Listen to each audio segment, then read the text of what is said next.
Le président de l'Assemblée nationale, Guillaume Soro, poursuit sa tournée dans la région du Gao, au centre-ouest de la Côte d'Ivoire. Hier, Soro Guillaume a échangé avec les populations de Guibéroua et de Kokrobo, village de Charles Blegoudé. L'État de Côte d'Ivoire vient d'obtenir un financement de 178 milliards de francs CFA pour augmenter la capacité de production de la Cyprel, la compagnie ivoirienne de production d'électricité.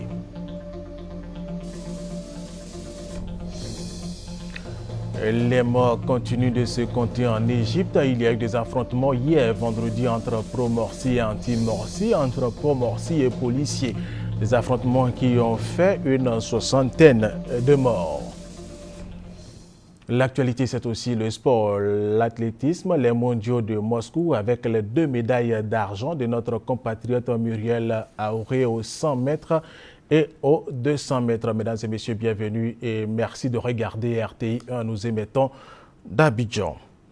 Le président de l'Assemblée nationale, Guillaume Soro, boucle aujourd'hui sa tournée entamée le 15 août dernier dans la région du Gao, au centre-ouest de la Côte d'Ivoire. Il va animer un meeting à Gagnoa, chef-lieu de région. Hier, Soro Guillaume, qu'il faut le rappeler, est dans cette région à l'invitation des chefs traditionnels de la zone pour inaugurer le siège à échanger avec les populations de Guibéroua et de Kokrobo. Il a été question de la politique nationale, de la crise que le pays a traversée, de paix et de réconciliation nationale. Guillaume Soro a aussi rassuré les populations de Kokrobo, village de Charles Blegoudé, sur le sort de leur fils Victorine Yaoyoboué. Guibéroua refuse de rester en marge de l'élan de réconciliation qui s'ouvre sur la région du Gao. C'est en ces termes que les populations ont accueilli la visite du président de l'Assemblée nationale dans leur localité. Les différents porte-paroles l'ont affirmé à Guibéroua-Ville. Cette conviction a été confirmée à Kokrobo, village de Blegoudé, que Guillaume Soro lui-même appelle son compagnon de lutte. Le frère aîné de Blegoudé a tenu à faire une mise au point pour dire que la visite de Guillaume Soro à Kokrobo n'a jamais été négociée. Léopold Zadi a plutôt saisi cette occasion pour solliciter le soutien du président de l'Assemblée nationale pour la libération de son frère cadet et des autres frères encore emprisonnés. Aujourd'hui, il y a eu un problème. Blegoudé a été arrêté. Donc, c'est vous qui devez savoir comment prendre les choses. Mais vous dites, bon, on va faire bras de fer. Avec qui? Vous avez cité des noms de certains de vos enfants. Aujourd'hui même, un autre a été libéré.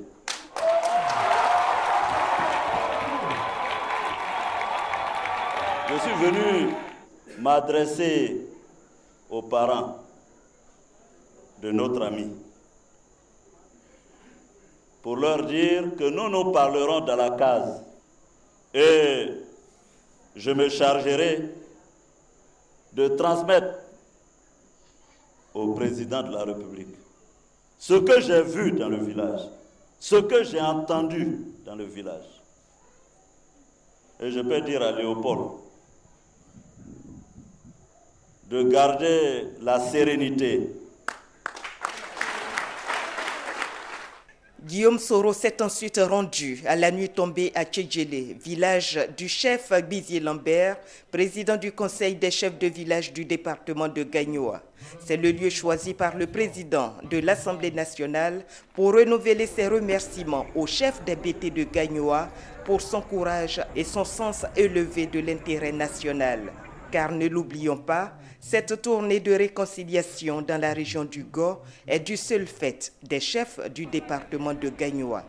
Après Tchédjélé, Guillaume Soro a marqué une escale à Takwa, village natal de l'artiste chanteur Noël Dououré, pour l'inauguration du château d'eau de ce village.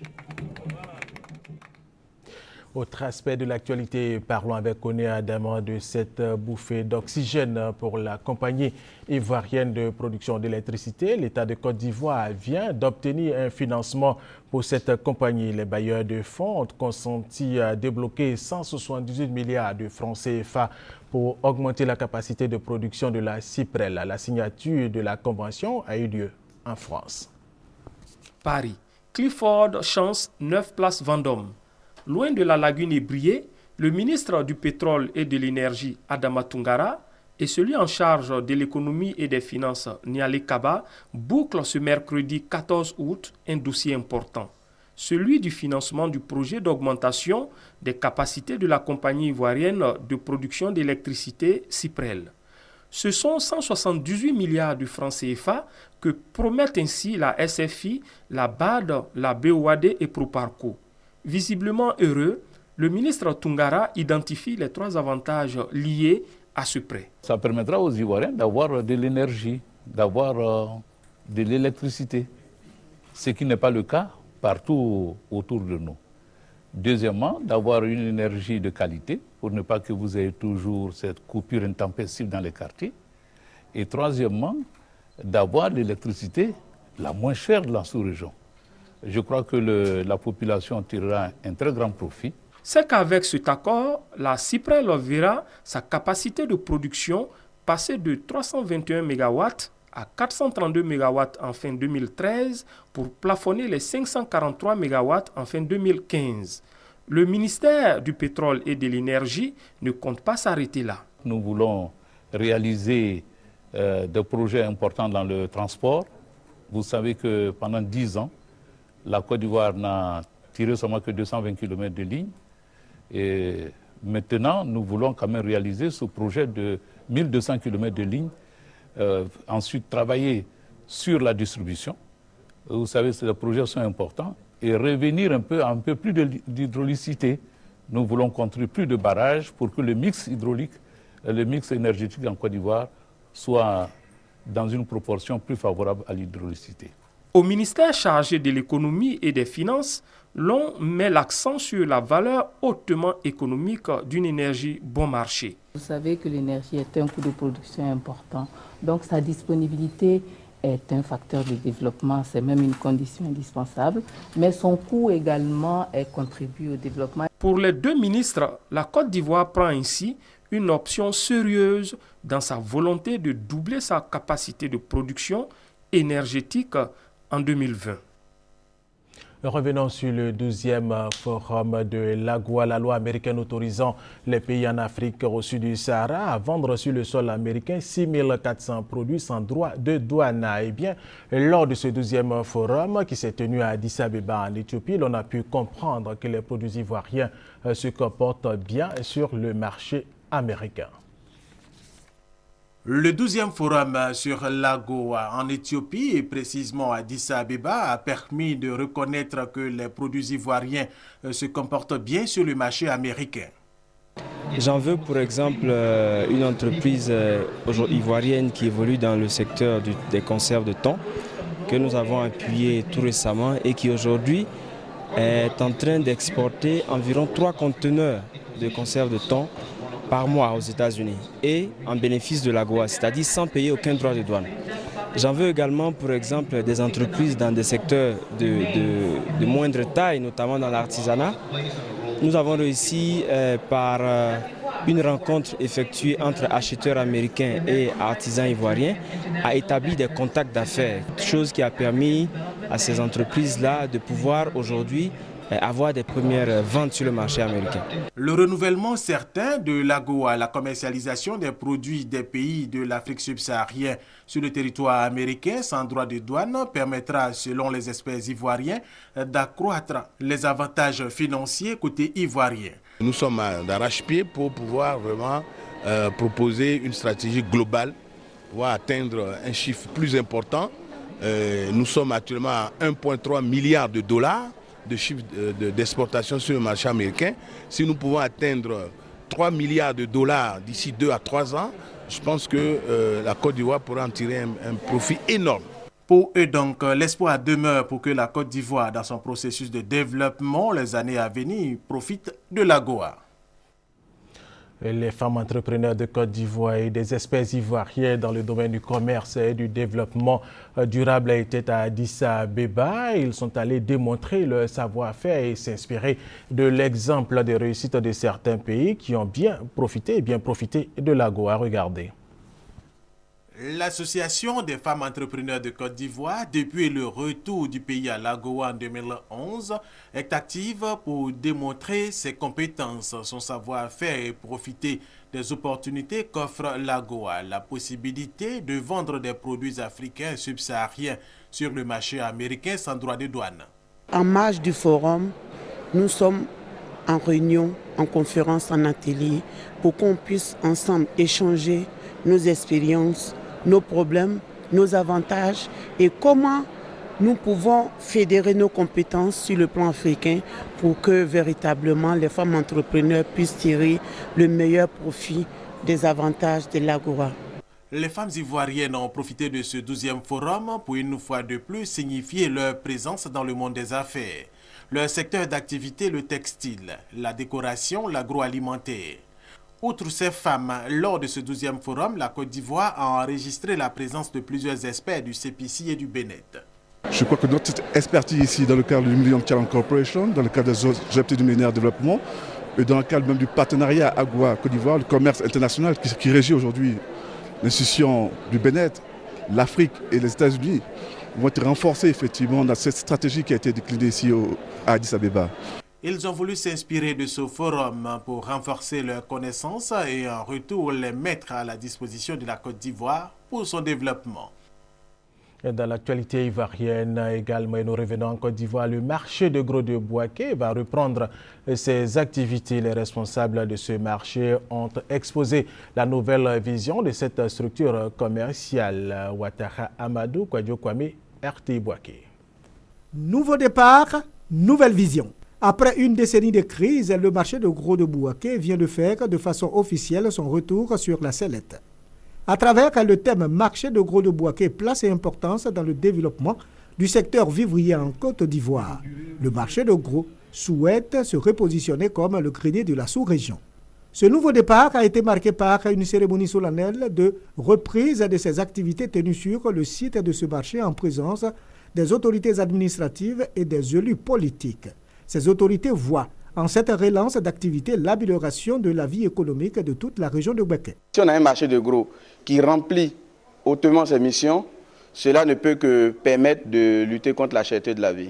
Saluant les efforts des commerçants qui ont payé un lourd tribut à la décennie de crise, le président du conseil d'administration du dit marché, Djibo Nicolas, par ailleurs maire de la commune de Bouaké, a annoncé l'avènement d'importantes innovations au titre de cette reprise, à savoir l'application du périmètre de protection et la mise en œuvre du centre unique de déclaration douanière pour lutter efficacement contre les tracasseries et dynamiser ce secteur. Le manque d'eau, le manque d'électricité sur le site du marché de gros de Bouaké. Voilà les conséquences de la lourde crise que nous payons jusqu'au sein même du fonctionnement du marché du gros de Bouaké. Très chers commerçants, le double lancement que nous faisons aujourd'hui est le début d'une ère nouvelle pour le marché de gros de Bouaké. Commerçants et transporteurs placent d'énormes espoirs en cette reprise d'activité. Ils ont parlé de fonds de garantie. Une fois c'est commencé, je crois bien, ça va nous aider beaucoup. 1500 sacs par semaine. Les placalis, bananes, ignames, aubergines, tomates. Donc nous qui sommes sur le marché, nous ne pouvons pas les livrer.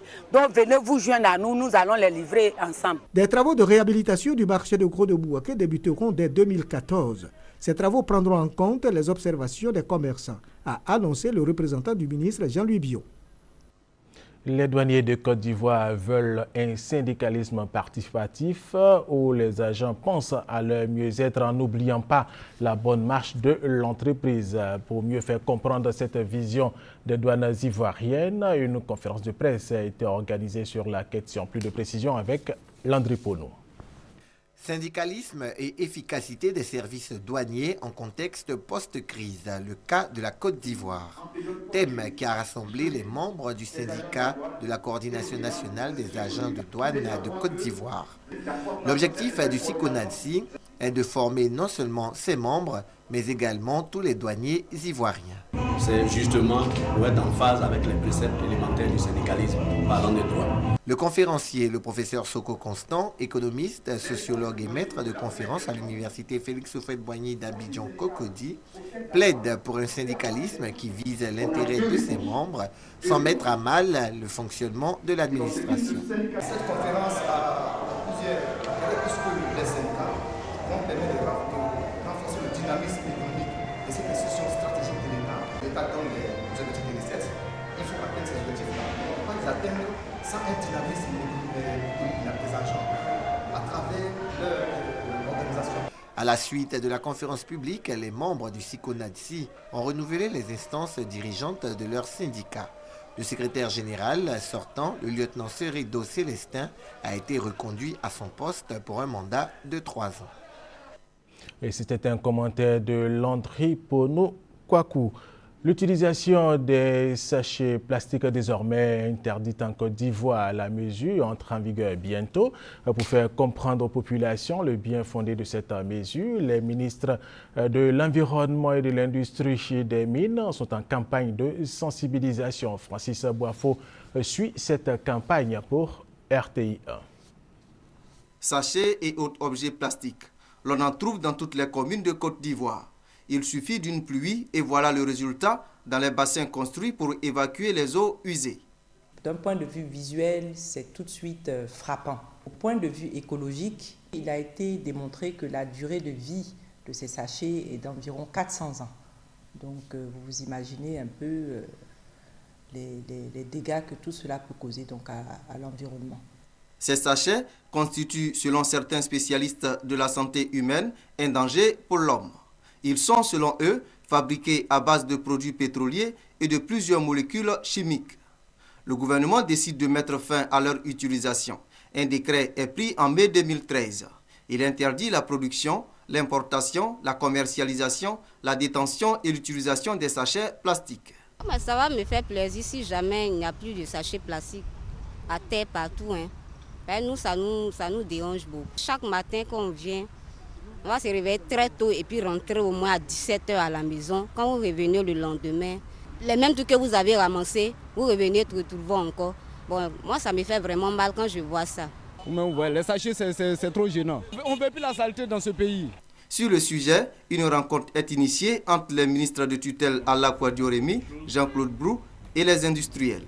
Il s'est agi pour les ministres d'informer ces opérateurs économiques sur la nécessité de remplacer dans 3 mois les objets plastiques actuels par d'autres dits biodégradables.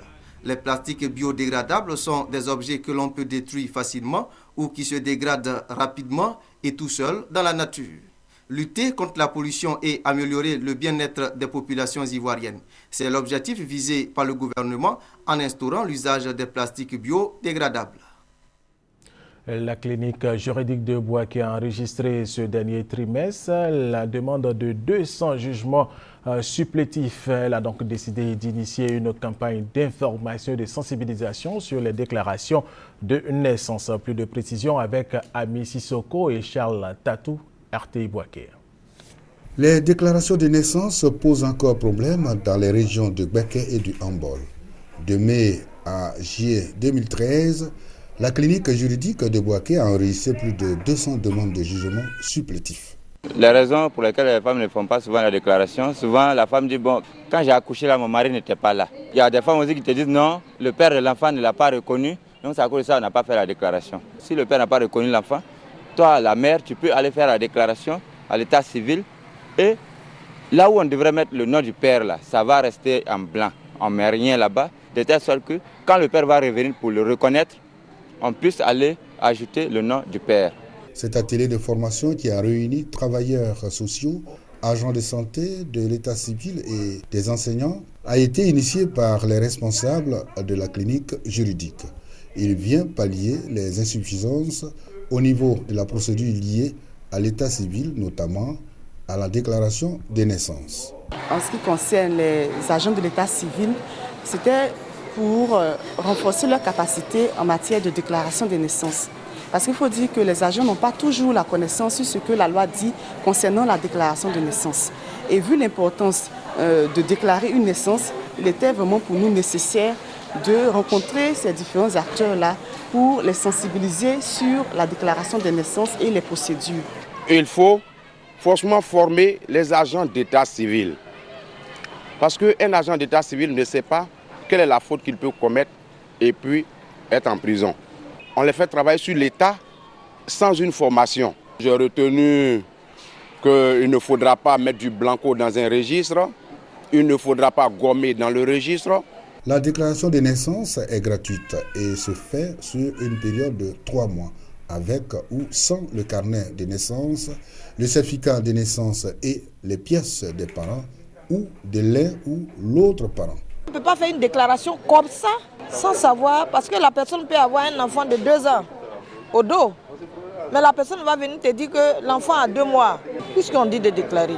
On ne fait qu'à écouter la justice. En plus des parents, toute personne ayant assisté à l'accouchement peut faire la déclaration de naissance. L'acte de naissance donne une existence officielle à l'individu.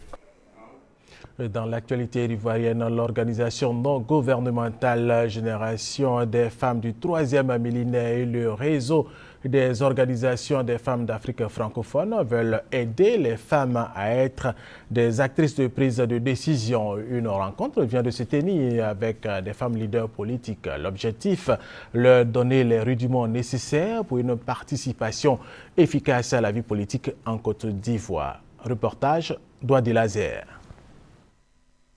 Les femmes représentent 51% de la population ivoirienne, mais elles sont peu représentées dans les instances de décision. Elles représentent 17% de l'effectif des membres du gouvernement et 9% de l'effectif des députés à l'Assemblée nationale. Et pourtant, elles peuvent influencer efficacement la politique ivoirienne selon les organisations œuvrant pour la promotion de la femme. La société est faite en grande partie par les hommes et c'est eux qui décident. Nous avons aujourd'hui quelques femmes députées, on a même 10 maires cette année. Donc on pense que les femmes peuvent valablement, au même titre que les hommes, prospérer dans la politique. Au cours de cet atelier, plusieurs femmes leaders politiques et présidentes d'associations de femmes ont reçu des rudiments nécessaires pour faciliter leur intégration dans les instances décisionnelles. Elles n'arrivent pas à se maintenir au poste qu'on leur donne, soit par des votes, soit par nomination. Et donc nous voulons aussi leur donner des techniques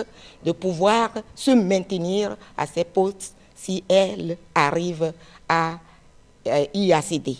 Cet atelier de formation va se multiplier selon les organisateurs. Le but est de contribuer à accroître la participation des femmes dans les cercles décisionnels, publics et politiques des pays de la sous-région. Autre information, une campagne de sensibilisation pour la lutte contre les violences basées sur le genre a eu lieu à Williamsville, dans la commune d'Adjamé, ici à Abidjan. L'association Protection pour le droit de l'enfant qui a organisé cette campagne veut apporter une réponse au problème des violences sexuelles et basées sur le genre. Patricia Omouetia. Les violences à l'égard des femmes et des enfants se manifestent sous diverses formes.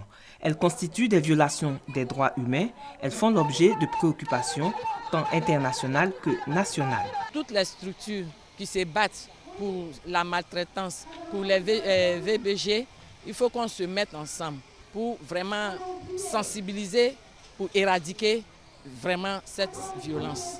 En Côte d'Ivoire, les résultats préliminaires d'une enquête sur 5 types de violences basées sur le genre, réalisée à Abidjan, indiquent que sur un total de 2000 femmes âgées de 10 à 49 ans, 96,03% ont subi des violences au cours de leur vie. Avant, il y avait des anti-barrages. On m'a maltraité. J'ai vu 2 enfants. Ma tante m'a maltraité. J'ai fait les voyages, tout ça.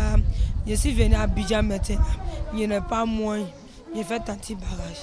Les femmes et les enfants sont les premières victimes. Les violences et les agressions sexuelles des femmes et des enfants ont lieu aussi bien dans le cadre familial qu'en dehors du cadre familial. L'association Protection pour les droits de l'enfant APDE continue la campagne de sensibilisation.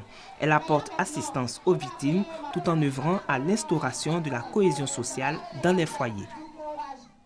Les morts continuent de se compter en Égypte. Il y a eu des affrontements hier vendredi entre pro-Morsi et anti-Morsi, entre pro-Morsi et policiers. C'était lors de manifestations organisées par les frères musulmans et anti-Morsi. C'est au bulldozer qui déblayait la place Rabat à la Daouya. Le fief des partisans de Mohamed Morsi est passé sous le contrôle des autorités égyptiennes. Dans la capitale, les checkpoints sont omniprésents. Les abords de l'emblématique place Tahrir sont quadrillés par les forces de police. Le bilan officiel des victimes monte à plus de 600 morts. L'action des militaires divise profondément le pays. Aujourd'hui, je me sens à la fois triste et heureux. Notre pays avait affaire à un groupe de terroristes, de bandits et de criminels. Les forces de sécurité auraient dû utiliser des canons à eau comme ils le font dans le monde entier. Et ensuite se servir des gaz lacrymogènes au lieu de tirer. En dépit des avertissements, les frères musulmans ont lancé une nouvelle mobilisation générale à travers le pays. Une journée baptisée Vendredi de la colère, se réclamant comme une manifestation pacifique. Nous n'avons jamais été violents. Nous sommes pacifiques et c'est par des moyens pacifiques que nous mettrons à terre le pouvoir militaire. On va les mettre à terre, on va les mettre à terre. Des dizaines de milliers de partisans islamistes se sont dirigés vers le square Ramsès, bien décidés à y rester jusqu'au retour au pouvoir de Mohamed Morsi et la fin de la loi martiale décrétée par le général Al-Sisi. Où est la démocratie? Où sont nos votes? Le général Al-Sisi tue tous ceux qui sont contre lui, même ceux qui sont désarmés. Les affrontements n'ont pas tardé à éclater avec l'armée. Les premiers rassemblements laissent place aux tirs de gaz lacrymogène et aux rafales d'armes automatiques. Les autorités égyptiennes justifient les tirs à balles réelles en cas d'attaque contre les forces de sécurité et sur les biens publics. Une décision qui inquiète au plus haut point la communauté internationale, qui ne peut pour l'instant que constater impuissante cette escalade de violence.